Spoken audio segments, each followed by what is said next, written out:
You jolt awake at 3 a.m., sweat soaking through your shirt, heart pounding like it's trying to burst right out of your chest. You just dreamed you were being chased by some faceless guy, or worse, you're free-falling off an endless building. What's our first reaction? You breathe a sigh of relief. Thank God it's just a dream. Then you grab your phone, scroll through TikTok to shake it off. You do whatever you can to push it out of your head. But listen to me. That is the biggest mistake you're making with your own mind. Most people, and honestly, even modern medicine, they look at nightmares like some kind of pathology, a system glitch that needs fixing. They write you a prescription, tell you to drink chamomile tea, or advise you to meditate before bed so you don't have bad dreams anymore. They want to completely wipe it out. DeepShift doesn't see it that way. And Carl Jung, the legendary analytical psychologist, definitely didn't either. Nightmares are not the enemy, they're a gift. A brutal, aggressive gift, sure, but it's the only thing that can rescue the toxic innocence of your waking ego. Look, if you're just here for some fluffy, think positive, toxic positivity, this video isn't for you. Today, we're diving straight into the dark side of the unconscious to understand why nightmares show up to save you from your daytime illusions. To understand why nightmares hold so much power, we first need to clear up three things people constantly mix up: sleep paralysis, night terrors, and actual nightmares. A lot of people wake up completely frozen, seeing a dark shadow sitting on their chest. You think you're haunted? Science calls it sleep paralysis. Simply put, your body is still asleep, but your brain flipped the power switch on. Now, what about so-called night terrors? Those happen during deep, non-REM sleep. You're screaming, thrashing around like crazy, but in the morning, you don't remember a single thing. It's just a biological short circuit. But nightmares? Totally different. They happen during REM sleep when your brain is firing on all cylinders, but your body is locked down tight so you don't literally run into a wall while dreaming. And here's the kicker. You remember every single detail of a nightmare when you wake up. Why? Because your brain wants you to remember. Just look at how nature works. Kids get way more nightmares than adults. Why? Because they don't have that rational filter yet. They're standing right at the edge of the wild, untamed, unconscious. To a kid, the monster under the bed is 100% real. But us adults, we get smug, thinking we control life with pure logic. We got money, we got status, we got 5-year, 10-year plans. And because of that, we start ignoring all the warning signs inside. You're putting up with a toxic boss, but telling yourself, hey, the pay is good, just deal with it. You're stuck in a miserable relationship, but lying to yourself like, they'll change eventually. During the day, you use logic to bury all that anger, anxiety, and fear deep down. You build this fake, peaceful facade. But the unconscious mind doesn't know how to lie. It builds up pressure, like a balloon that's been pumped with too much air. And then boom! One night, the second your rational shield drops while you're asleep, that balloon explodes. Nightmares are the shock therapy nature uses to wake you up. It doesn't whisper. It slaps you right across the face and screams, "Look right here, you idiot! This house is on fire, and you can't run from it anymore!"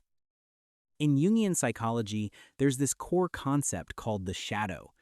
It's the basement of your mind where you dump all the dark, ugly, selfish parts of yourself, or the traumas that you don't dare admit to others, or honestly, even to yourself.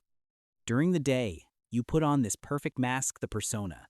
You're the model parent, the hardworking employee, the friend who's always smiling. But the harder you try to play the saint, the bigger and more aggressive that shadow becomes in the dark. You ever wonder why, in nightmares, we're constantly being chased by monsters, killers, or mutated creatures? Truth is, there is no killer. The thing chasing you is just a piece of yourself that you abandoned. You're running from you. Look at literature to see how deeply the masters of human psychology understood this. In Dostoevsky's Crime and Punishment, before Raskolnikov takes an axe to murder the old pawnbroker, he has this horrific nightmare. He sees a mob of brutal drunks beating a skinny, helpless old mare to death with clubs and axes. In the dream, Raskolnikov is a little boy again, and he runs over, throwing his arms around the horse's bleeding head, just sobbing. What was that nightmare? It wasn't just stress from him starving or being sleep-deprived. It was a flawless psychological self-portrait drawn by his unconscious mind. That poor horse was Raskolnikov's own humanity, his vulnerability, his conscience, all being bludgeoned to death by his own ruthless, delusional ego. The ego that told him he was some Superman who had the right to judge and kill others. His unconscious was screaming a warning about the total shattering of his soul if he went through with it. But he ignored it. And the result? A long, agonizing psychological breakdown. When you dream about someone breaking into your house, it means your selfish ego is setting up boundaries that are way too rigid. A new wave of psychological energy is trying to crack that shell open and force its way into your conscious awareness. Keep locking the doors tight, and that shadow, it's going to turn into a demon. Modern life teaches us to control absolutely everything. We want to optimize our sleep, optimize our productivity, optimize our emotions. We are terrified of chaos.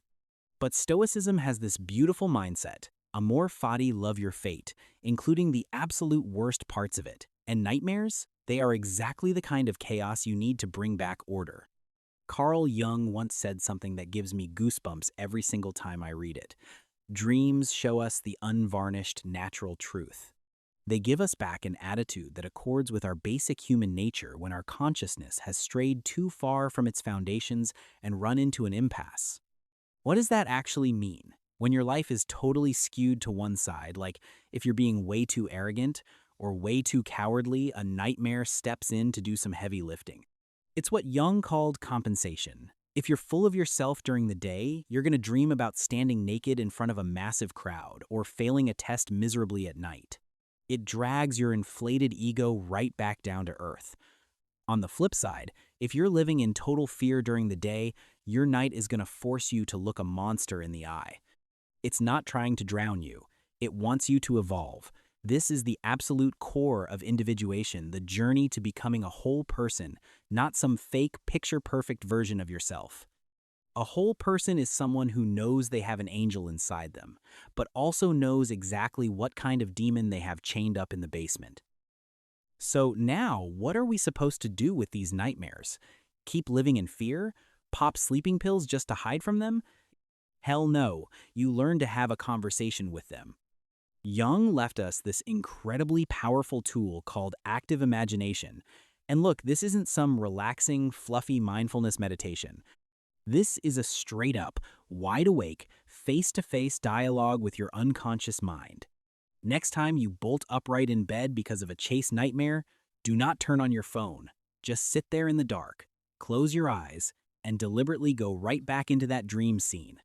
Picture the killer or the monster standing right in front of you, but this time, instead of running, stand your ground, look it dead in the eye, and ask it, "What do you want from me? What do you represent that I'm too chicken to face during the day? Why are you here?" Let that image speak for itself. Let it personify in your mind. You'll be absolutely floored to realize that the exact second you have the balls to turn around and face it, the monster usually stops. It might turn into a crying kid, or another version of you skinny, hurt, and full of rage. It just needs you to acknowledge it. Another way, a simpler one, write it down. The moment you put pen to paper and script out that nightmare in detail, you're taking this toxic, shapeless energy from your unconscious and forcing it into the order of your conscious mind. You can literally rewrite the ending of your own dream. If you were falling off a cliff in the dream, write that you grew wings, or that you hit the ground safely and found a new path. You are the author, the director, and the audience in the theater of your own mind. When you get good at this dialogue, a bizarre thing happens, something Jung himself mapped out. The frequency of your nightmares drops off a cliff. Why? Because the unconscious mind doesn't need to scream at you anymore. The issue was heard. The pressure was released while you were wide awake. In the end, nightmares are just a tragic, beautiful reminder of who we really are. Don't be afraid of the dark inside you.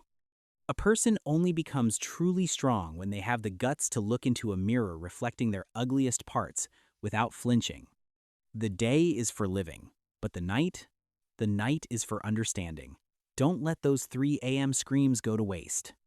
Next time a nightmare comes knocking, take a deep breath, smile, and say, "Hey, old friend, what are you trying to teach me tonight?" Thanks for hanging out with DeepShift on this trip into the deep unconscious today. If this video hit home for you, drop a comment below and share your most memorable nightmare. Stay awake, and I'll see you on the next journey.